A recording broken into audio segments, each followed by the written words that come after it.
The transmission fits the way it is now, but it's going to be pretty tight against here. I don't want all that stuff rubbing and making noise and risking to pinch wires and stuff like that, so I decided to just bump it up like an inch or two. All right, boys, so we got like an 1.5 inch gap here now. So I ran down to the shop, got a sheet of metal, start trimming this out, and I'm just going to overlap this a little bit, and I'm going to put this on the outside of this and then overlap this, and I'm just going to do a tack every 1/2 inch maybe, I don't know, but we're going to seal this all up then with seam sealer. It doesn't have to be sealed up with the welds, that's what I'm saying. That would be way too much work. We're just going to tack, tack, tack, and move on.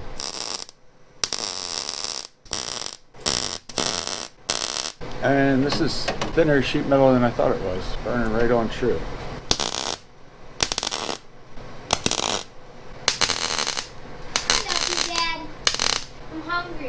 You want to go to Carnes? No, it's gonna be fucking empty. What do you want from Brad's? Pizza burger sub. Pizza biatch sub. Kind of.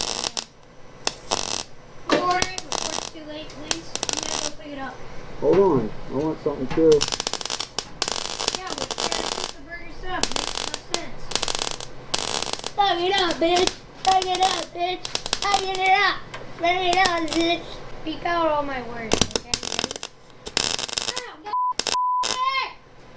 You! Stand back. Not you, it's this thing. Oh. I have no idea. Dad, you are breaking your cab from That's okay. doing that. It's like the last thing that's wrong with it.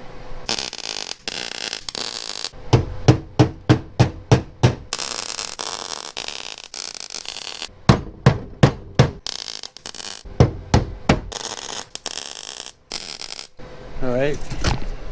Just a couple more of these to go. Get her sealed up.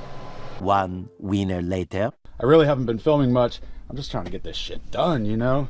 So I decided to raise this tunnel up for the transmission. Hanging out up here, I'll show you what I did. You can actually see the bulge for the transfer case there pretty good. I put the seat back in and pounded that metal right up against the bottom of the track. That gives me the most space possible for that transfer case. And then I raised the entire tunnel the whole way to the front of the truck. I'll show you from underneath too, but you can see where I put sheet metal in there. It's about 1.5 inches, maybe 2 inches that I lifted this whole thing up. And now back here, didn't lift this yet, but my feet out of the way here.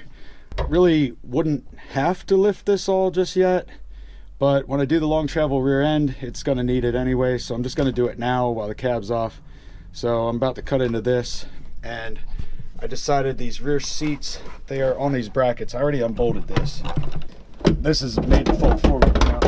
These brackets hang down. I put a mark here. That's how low that bracket is. So that only gives me not even 1 inch to move this up. That's probably not going to be enough. So I'm going to move this whole bracket. This bracket on the bracket right here on the seat. I'm going to move this whole thing over one way or the other. Probably move it like over to here so it's not right above the drive shaft. And that way I will probably just cut this out, weld this plate back on over here, and then this bracket will just be offset a little bit, no big deal.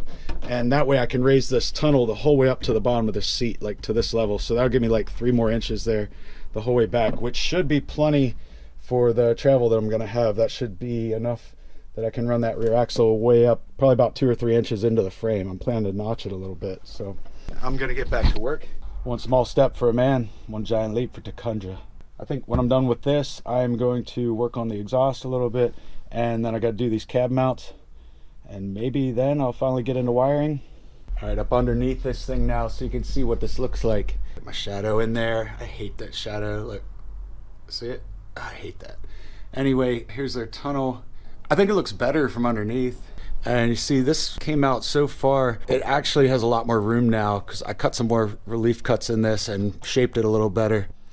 And you can see what I did with this sheet metal. I just laid sheet metal in these gaps, and I tacked the outsides, and then I tacked it from the top also, so it kind of gets tacked the whole way across. And I'm not even worried about sealing all that stuff up because I will seal that up with caulking or something just to make sure it's all waterproof, you know. Take a sniff up front here. See my handiwork there. Let me jump up here. You can see I just cut slices here and here and bent that back. I didn't even cut this across the top. Didn't want to have to weld any more than I had to. I actually started a little fire on the interior while I was welding this. Luckily, I caught it pretty quick and doused it with water, put it out, because I didn't really feel like tearing that whole dash apart just to put some tacks on this. But yeah, I almost burnt the whole garage down. Probably shouldn't do that, you guys. I'm gonna get to work on the back half of this tunnel. Look how much lower it is than the front now. So I'm gonna bump that way up so I don't have to worry about that drive shaft hitting. By the way, originally the drive shaft was supposed to get done in like 3 days, but I guess they had a whole bunch of work come in down there, and he called me back like a week later asking me if it was a rush, and I'm like, no dude, I've been working on this truck for like a fucking year, you know? It's been like 3 weeks now, but hey, coronavirus, you know, coronavirus 2020, dog.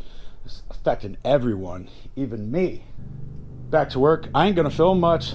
I'm busting my ass to get this thing done, and then when I start wiring, it's over. It's all over.